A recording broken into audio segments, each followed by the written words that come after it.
ಮಹತೋಭಾರ ಶ್ರೀ ಪಂಚಲಿಂಗೇಶ್ವರ ದೇವರ ಸನ್ನಿಧಿಯಲ್ಲಿ ವರ್ಷಂಪ್ರತಿ ನಡೆಯುವ ಕಾಲಾವಧಿ ಜಾತ್ರೋತ್ಸವ ಆರಂಭಗೊಂಡಿದ್ದು, ಹೊರೆಕಾಣಿಕೆ ಮತ್ತು ಭಜನೆ ಉಲ್ಪೆ ಮೆರವಣಿಗೆ ವಿಟ್ಲಪೇಟೆಯಲ್ಲಿ ಸಂಚರಿಸಿದೆ. ಇದು ಸಾರ್ವಜನಿಕರ ಆಕರ್ಷಣೆಗೆ ಕಾರಣವಾಗಿದೆ.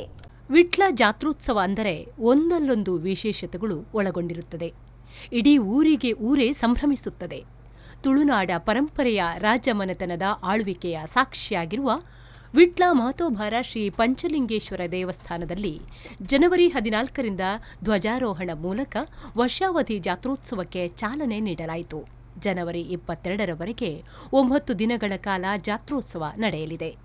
ಪ್ರತಿ ವರ್ಷದಂತೆ ಈ ಬಾರಿಯೂ ಚಂದ್ರನಾಥ ಸ್ವಾಮಿ ಬಸದಿ ಬಳಿಯಲ್ಲಿ ಸಂಗ್ರಹಿಸಲ್ಪಟ್ಟ ಹಸಿರುವಾಣಿ ಹೊರೆಕಾಣಿಕೆಗಳನ್ನು ವಿವಿಧ ವಾಹನಗಳ ಮೆರವಣಿಗೆಯಲ್ಲಿ ಸಾಗಿಸಲಾಯಿತು. ಇದೇ ಸಂದರ್ಭ ಭಜನೆ, ಉಲ್ಪೆ ಮೆರವಣಿಗೆ ಮೂಲಕ ದೇಗುಲಕ್ಕೆ ಆಗಮಿಸಿ ಇತಿಹಾಸ ಮರುಕಳಿಸಿತು. 1975ರ ತನಕವೂ ಪ್ರತಿ ವರ್ಷ ಕಾರ್ತಿಕ ಏಕಾದಶಿ ದಿನ ಉಲ್ಪೆ ಮೆರವಣಿಗೆ ನಡೆಸುವ ಸಂಪ್ರದಾಯವಿತ್ತು. 37 ವರ್ಷಗಳ ಬಳಿಕ ಅಂದರೆ 2013ರಲ್ಲಿ ದೇಗುಲ ಬ್ರಹ್ಮಕಲಶ ಸಂದರ್ಭ ಮಾಣಿಲ ಶ್ರೀಧಾಮದ ಶ್ರೀ ಮೋಹನದಾಸ ಪರಮಹಂಸ ಸ್ವಾಮೀಜಿ ಮತ್ತು ಭಜನೆ ಸಂಘಟನೆಗಳ ಪ್ರಮುಖರ ನೇತೃತ್ವದಲ್ಲಿ ಉಲ್ಪೆ ಮೆರವಣಿಗೆ ಮತ್ತೆ ನಡೆಯಿತು. ಆಮೇಲೆ ಪ್ರತಿ ವರ್ಷವೂ ಭಜನೆ ಮೆರವಣಿಗೆಯನ್ನು ಮುಂದುವರಿಸುತ್ತಾ ಬರಲಾಗಿದೆ.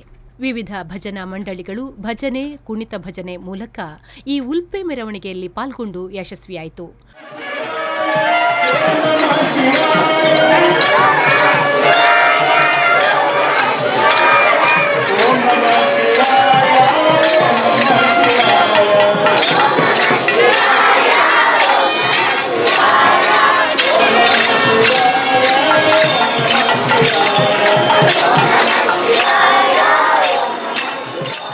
ವಿಟ್ಲ ಅರಮನೆಯ ಕೃಷ್ಣಯ್ಯ ಕೆ. ವಿಟ್ಲ, ಜಯರಾಮ ಬಲ್ಲಾಳ್, ವಿಟ್ಲ ಪಟ್ಟಣ ಪಂಚಾಯತ್ ಅಧ್ಯಕ್ಷ ಅರುಣ್ ಎಂ. ವಿಟ್ಲ, ಸ್ಥಾಯಿ ಸಮಿತಿ ಅಧ್ಯಕ್ಷ ವಿ. ರಾಮದಾಸ ಶೆಣೈ, ಭಜನಾ ಪರಿಷತ್ತಿನ ಶೀನಪ್ಪ ನಾಯ್ಕ, ಜನಾರ್ದನ ಪದ್ಮಶಾಲಿ, ಆರ್ಕೆ ಆರ್ಟ್ಸ್ನ ರಾಜೇಶ್ ವಿಟ್ಲ ಮೊದಲಾದವರು ಉಪಸ್ಥಿತರಿದ್ದರು.